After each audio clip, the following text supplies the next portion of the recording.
بله بینندگان عزیز گرامی، این کلیپ منو به یاد یک آخوندی انداخت که یک صحبت عجیب غریبی میکرد. کلیپشو با هم ببینیم.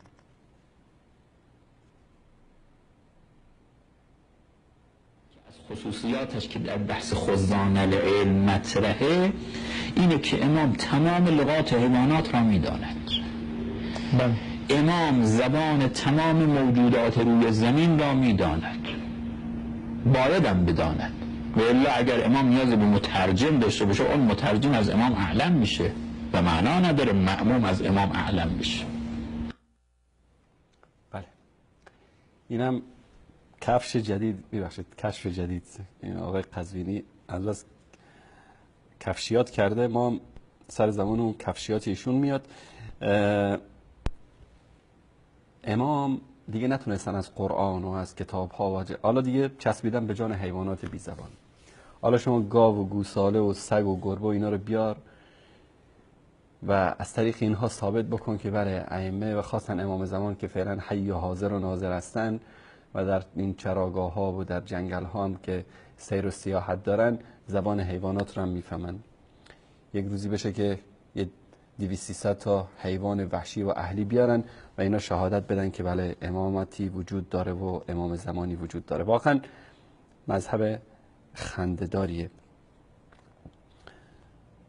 یک کلیپ دیگری هم دارم که خدمتتون نشون بدم امشب. کلیپ خیلی جالبیه. دقت بکنید در حرفای این آخوند و ببینید که میزان گمراهی اینا تا چه حدی است. با هم ببینیم اینو. سیدی در تهران گفتش که قصد محمد حولینان بوده، بازاری بوده، امام حسین دوست داشته. گفت خوابش رو دیدم صدای یا حسینی میمد. بعد به من فرمود که قصد محمدشم سید قصد محمد اینا صدای یا حسین ملائکه آسمان اوله، صدای یا حسین ملائکه آسمان دوم تو طاقت نداری بشنوی. ملائکه آسمان اول که علیه بالله همه مشرک شدن، اونایی که در آسمان دوم سوم هستن اونا هم مشرک شدن. حالا ببینید که حتی به ذات اقدس الهی هم میرسه. الله المستعان. لذا آسمان دومی ها امام حسینی تر از آسمان اولی ها هستن، آسمان سومی ها امام حسینی تر از دومی ها هستن. هرچی مراتب خلقت وجود بهره از وجود پر رنگ تر میشه امام حسینی تر هستن، اهل بیتی تر هستن. برو تا خدا. لذا ما امام حسینی تر از خدا کسی نیست، امیر المؤمنی تر از خدا کسی تو عالم نیست، فاطمی تر از خدا کسی نیست، زینبی تر از خدا کسی نیست. الله المستعان. همینطوری برو بالا از ملائکه آسمان گرفته تا خدا، همه میگن یا حسین. ببینید وقتی که اون مثالهای توحیدی قرآن رو خدمتتون عرض کردم، اینها که گمراه شدن دیگه الله سبحانه و تعالی اینها رو غرق میکنه در این منجلا. هرچه بیشتر دست و پا بزنن، مثل باطلاقی که هرچه بیشتر طرف دست و پا بزنه که خودش خارج کنه فرو میره. اینها همینطوری در شرک و گمراهی فرو رفتن و روز به روز داره این مدل جدیدش، یعنی این کفرگویی رو باور کنید که من تصورش هم نمی کردم یک روزی دوستان ما بتونن از شبکه‌های اینها ضبط بکنن. کلمات دیگری رو بشنوید.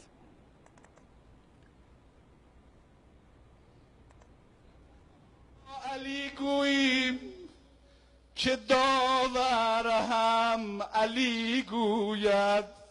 به به آقا این دو بیت شعر به عالمی میارزه. نه تنها ما علی گوییم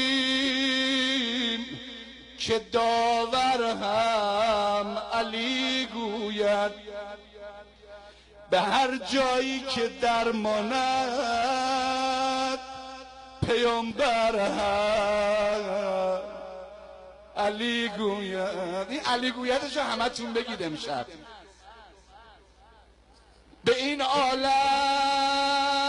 علی گفتم، به محشر هم علی گوید. سادات منو ببخشید، به هر رنج و بلا زهرای اطهر علی گوید.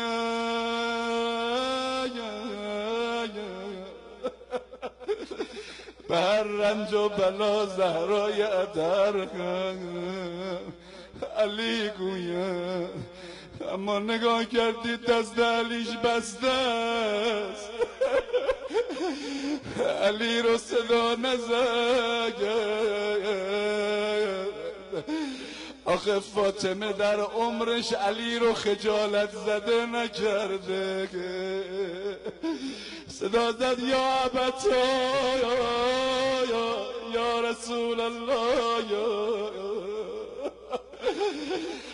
وقتی دید پیغمبر جوابشون نداد، فرمود یا فزت و قد خزینی، فزه به دادم برس محسنم و کشده. یه دفعه دیدن بین در و دیوارون مادر مظلومه گرفتارا مشکل دارا، هی صدا میزنه یا مهدی.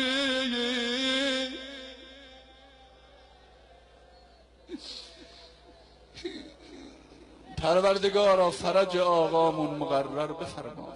بین الهی آمین. این آقا امام زمان بیاد، اولین کسایی که گردن میزنه همین مشرکین خواهند بود و اولین کسایی که در صف جنگ با حضرت مهدی قرار خواهند گرفتن همین آخوندا خواهند بود. الله هم علی میگه، اون یکیش میگفت الله حسین میگه، این میگه الله علی میگه.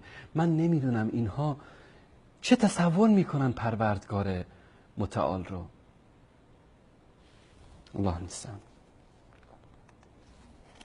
آه